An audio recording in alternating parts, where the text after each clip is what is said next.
अब देखते हैं बेटा, Rutherford alpha particle scattering experiment.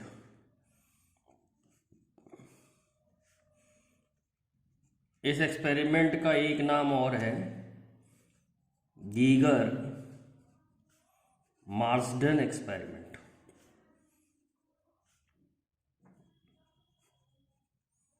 Geiger Marsden experiment.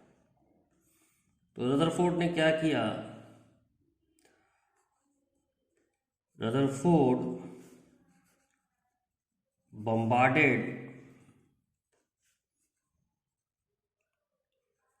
beam of alpha particle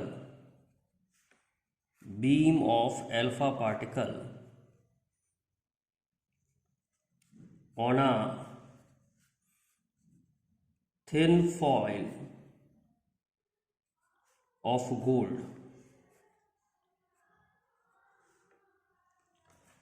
Rutherford ने अल्फा पार्टिकल को बम्बार्ड कराया गोल्ड की फॉइल पे। These alpha particle after passing from gold foil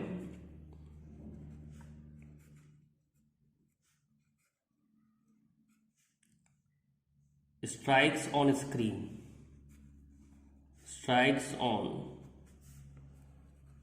zinc sulfide screen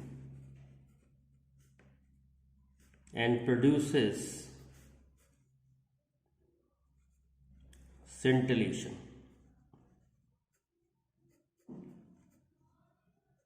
scintillation मतलब चमक। तो ये गोल्ड फॉइल है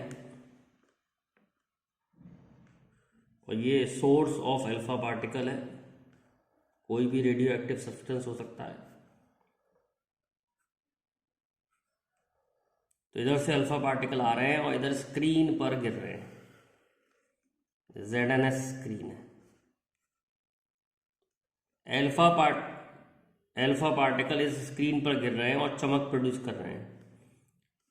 इन चमक को काउंट कर रहा है कितने अल्फा पार्टिकल कहाँ पर है। गोल्ड फॉइल की थिकनेस बहुत कम थी, 10⁻⁻⁶ मीटर थी। थिकनेस कम लेने का पर्पस ये था कि कम मतलब एटम की एक ही लेयर होगी। उसकी ये सोच थी कि एटम की एक ही लेयर होगी, इसलिए थिकनेस बहुत कम रखी थी जिससे कि वो एटम के बारे में जान पाए। अब देखते हैं observations and conclusion made by Rutherford. Observation and conclusion.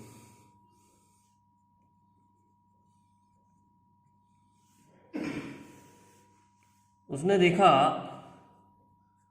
Most of alpha particle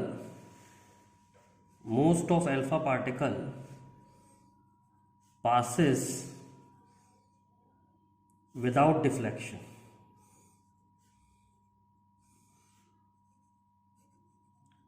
मतलब बहुत सारे अल्फा पार्टिकल बिना मुड़े निकल गए। कुछ ऐसा हुआ कि बहुत सारे अल्फा पार्टिकल बिना मुड़े निकल गए।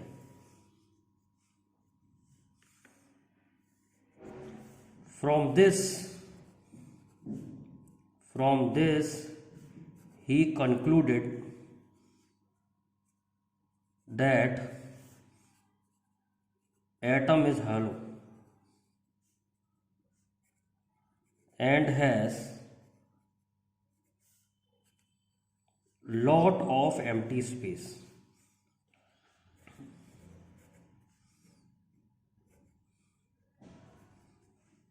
पहला ऑब्जर्वेशन और कंक्लूजन ये लिया।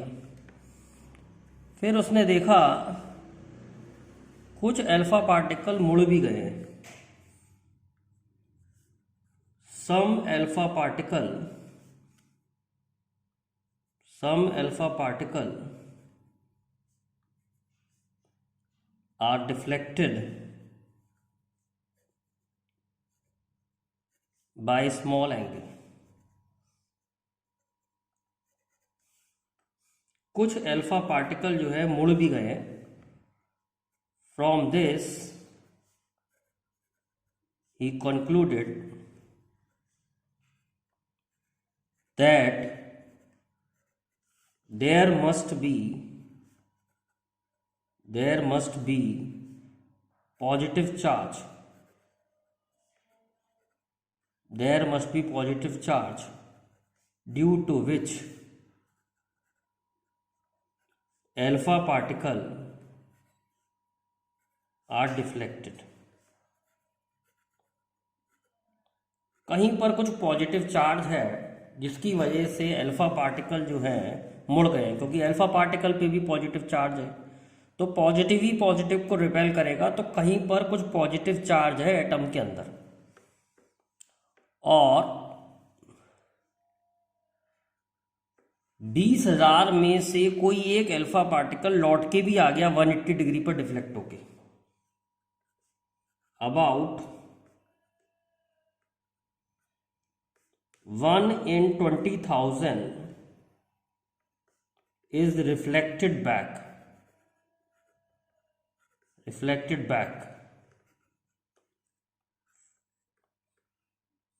From this he concluded that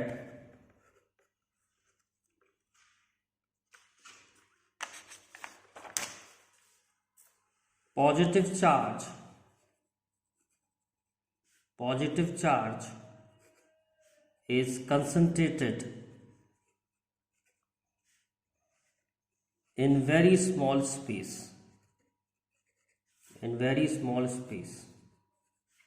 which he called nucleus. इसने कहा कि पॉजिटिव चार्ज जो है बहुत छोटी सी जगह में है, और उसने इसको न्यूक्लियस बताया कि पॉजिटिव चार्ज सारा न्यूक्लियस में कंसंट्रेटेड है. He finally concluded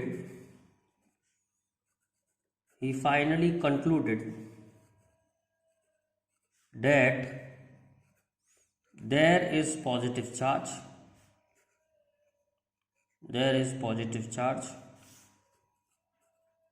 and around this positive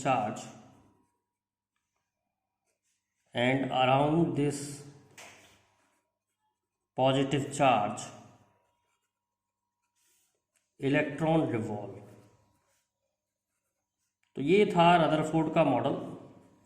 Rutherford ने बताया कि एक न्यूक्लियस है, उस पर पॉजिटिव चार्ज है, उसके अराउंड इलेक्ट्रॉन घूम रहा है. ये फाइनली रदरफोर्ड का कंक्लूजन था कि पहली बात तो एटम हॉलो है, पॉजिटिव चार्ज है, पॉजिटिव चार्ज स्मॉल जगह में कंसंट्रेटेड है, उसको न्यूक्लियस बताया, और उस न्यूक्लियस के अराउंड इलेक्ट्रॉन घूम रहा है. तो ये थे फाइनल कंक्लूजन रदरफोर्ड मॉडल के. अब इसके अलावा रदरफोर्ड ने न्यूक्लियस का साइज निकालने का तरीका भी बताया, जिसे हम कहते हैं डिस्टेंस ऑफ क्लोजेस्ट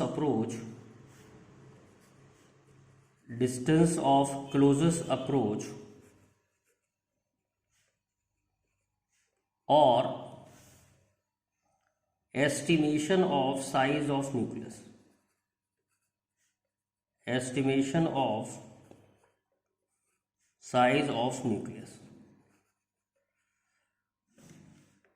तो ये न्यूक्लियस है. न्यूक्लियस पर अल्फा पार्टिकल बम्बार्ड कराया है. तो रदरफोर्ड ने अल्फा पार्टिकल को गोल्ड फॉइल के ऊपर डाला, तो ये बताया जो न्यूक्लियस से डायरेक्ट इंटरेक्ट करा, ये डायरेक्ट उसके पास गया, वो उसके पास से लौट आएगा. क्यों लौट आएगा? क्योंकि अल्फा पार्टिकल पे पॉजिटिव चार्ज है 2e डबल ऑफ इलेक्ट्रॉन, और न्यूक्लियस भी पॉजिटिव चार्ज है. न्यूक्लियस पे चार्ज होगा Ze. Z होता है प्रोटॉन का चार्ज. तो तो न्यूक्लियस में प्रोटॉन है, प्रोटॉन पे टोटल चार्ज होगा Ze, इलेक्ट्रॉन के बराबर चार्ज होता है एक प्रोटॉन पे, तो टोटल चार्ज हो गया Ze। तो न्यूक्लियस के जितना पास गया ये है डिस्टेंस ऑफ क्लोजेस्ट अप्रोच, और यही हमें बता देगा कि न्यूक्लियस का साइज कितना है लगभग, क्योंकि यहाँ से यहाँ तक न्यूक्लियस का साइज और ये एक्स्ट्रा थोड़ा सा, तो साइज तो एस्टिमेट तो दे ही देगा कि न्यूक्लियस का कितना साइज है।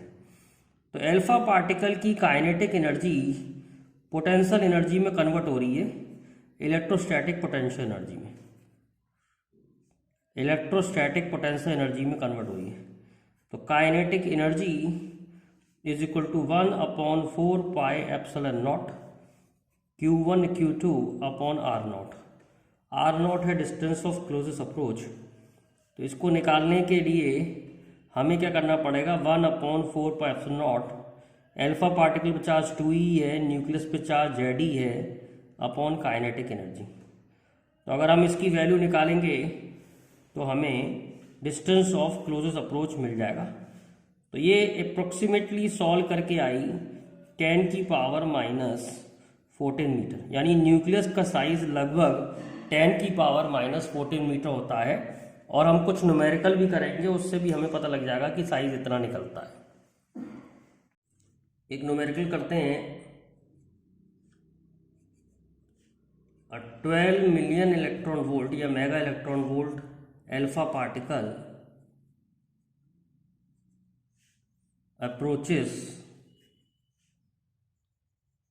approaches gold foil and is deflected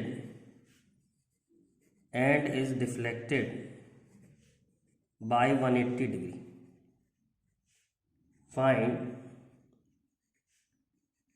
distance of closest approach।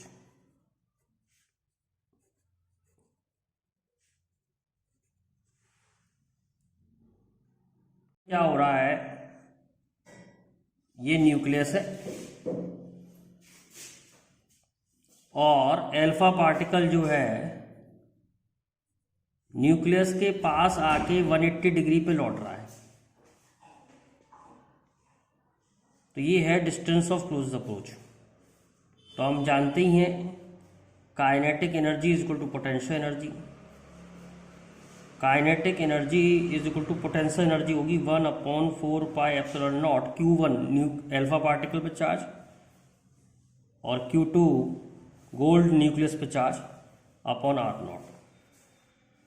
तो R0 आएगा 9 × 10⁹ 2, Z जो है 79 होता है गोल्ड का, Z 79, इलेक्ट्रॉन का चार्ज 2 बार है 1.6 10⁻⁻19 का स्क्वायर, और काइनेटिक एनर्जी की वैल्यू नीचे आ जाएगी 12 मिलियन इलेक्ट्रॉन वोल्ट। तो 12 × 10⁻6 × 1.6 × 10⁻⁻19, इसको हम सॉल्व करेंगे तो R0 की वैल्यू आ जाएगी 1.82 × 10⁻⁻14 मीटर। तो इस तरीके से हम ये क्वेश्चन सॉल्व कर सकते हैं। और क्वेश्चन देखते हैं।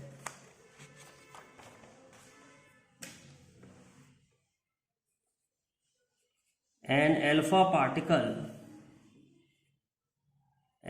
particle of 10 million electron volt kinetic energy collide copper nucleus Z is equal to 29 and retrace its path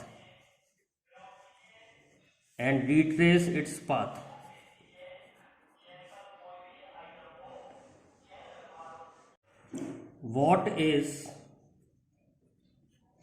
size of nucleus? Size of nucleus निकालना हो या डिस्टेंस ऑफ क्लोजेस्ट अप्रोच निकालना हो, फॉर्मूला वही है 1/4 pi epsilon not 2e × Ze upon R0। तो R0 का formula आ जाएगा 9 × 10⁹ 2 Z है 29, इलेक्ट्रॉन का चार्ज 2 बार है 1.6 इंटू 10 की power -19 divide by alpha particle की kinetic energy 10 mega electron volt या मिलियन के लिए 10 की पावर 6 और इलेक्ट्रॉन वोल्ट को जूल में कन्वर्ट करने के लिए 1.6 10 की पावर -9। सॉल्व करेंगे तो आर नॉट की वैल्यू आ जाएगी 8.352 इंटू 10 की पावर -15 मीटर। अब देखते हैं, रदरफोर्ड ने एक ग्राफ बनाया था। Rutherford draw a graph between number of alpha particle scattered and angle of scattering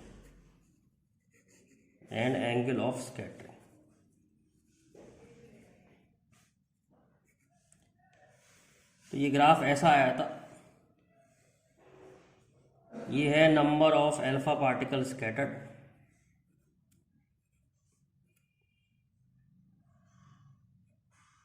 और ये है एंगल ऑफ स्कैटरिंग।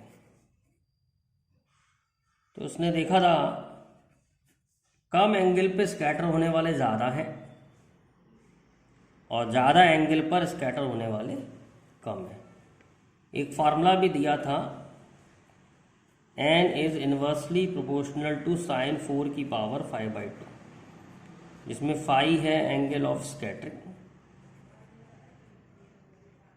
और n है number of alpha particle scattered. इसके अलावा डिफेक्ट्स ऑफ रदरफोर्ड मॉडल के डिफेक्ट्स भी हैं। डिफेक्ट्स ऑफ रदरफोर्ड मॉडल, जब हम हाइड्रोजन का स्पेक्ट्रम देखते हैं तो उसमें हमें कुछ लाइन्स मिलती हैं, तो इसको नहीं समझा पा रहा था। He could not explain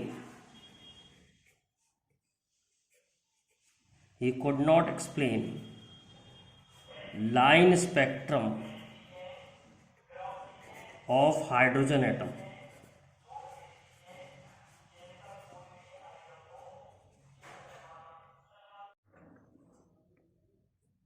He could not explain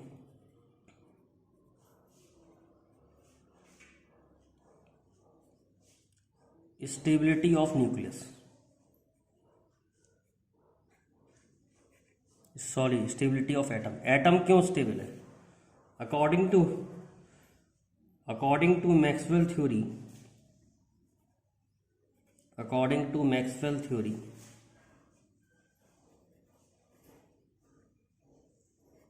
when electron revolve around nucleus,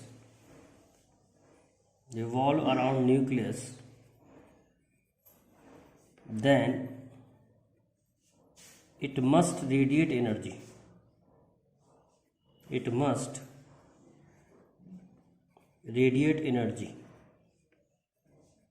And its energy must decrease. Hence, it should fall in nucleus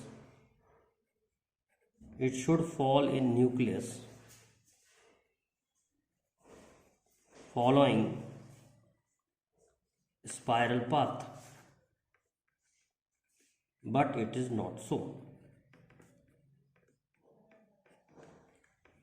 धीरे धीरे इलेक्ट्रॉन को अपनी एनर्जी खोनी पड़ेगी और न्यूक्लियस में गिर जाना चाहिए और एटम होना ही नहीं चाहिए, पर एटम होता है। और क्यों होता है, क्यों स्टेबल है, इसको रदरफोर्ड नहीं समझा पा रहा था।